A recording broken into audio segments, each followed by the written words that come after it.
Let's start with a bit of math. I know, how dare I? But I don't think that this small task will be altogether too horrifying for any of you. I just want you to define one term you may or may not have learned in math class in the past. The mean. So what does mean mean?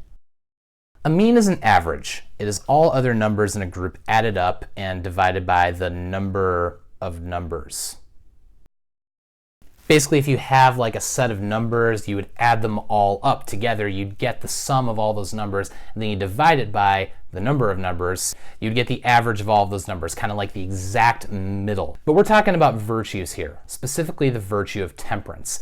This is a term you may have heard before in association with other words like moderation or chastity or even limitations. We can often consider the idea of temperance today to be the thought that, to be virtuous, we must limit ourselves in terms of the things in which we can indulge. The world has many good things for us to enjoy. But some may view the idea of temperance to be the notion that the good things of this world can often lead to like destruction or temptation or sin. And we must therefore put up strict boundaries that keep us from indulging too much in any activities that can lead to any sort of vice or addiction. And again, there's an element of truth here, but it's an incomplete idea of what temperance actually means.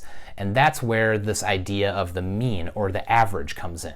An average is a number placed directly in the center of the group of numbers. It's the exact middle between two extremes on either side.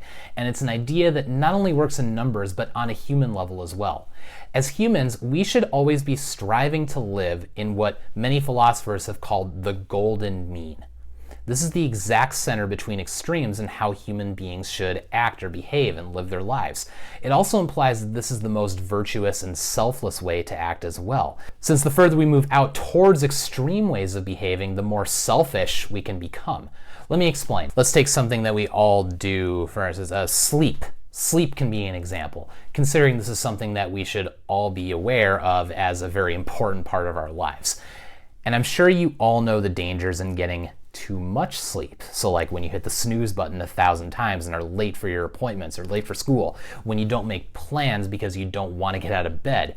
It may feel good at the time to like indulge your desire to keep sleeping or napping, but if you are on one end of an extreme, you're taking a good thing like sleep. Sleep is definitely a good thing, but you're indulging in it far too heavily, to the point where it starts to affect your life in negative ways. But at the same time, even though some people can be off on this extreme and sleeping in and missing appointments, the proper response to that is not to decide sleep doesn't matter. The best thing to do is not to say sleep can be overused and becomes a vice for many of us, so it's not important at all. I'm sure we've all had those moments where we decided we can handle not getting any sleep as well, where the call of the video game is just too great, when we don't want to put down the book, or we feel as though we need to sacrifice our sleep for even important tasks like schoolwork or a job. Now, it's silly to become some kind of sleep Puritan because you think that indulging in that desire to sleep somehow leads to the sin of laziness automatically.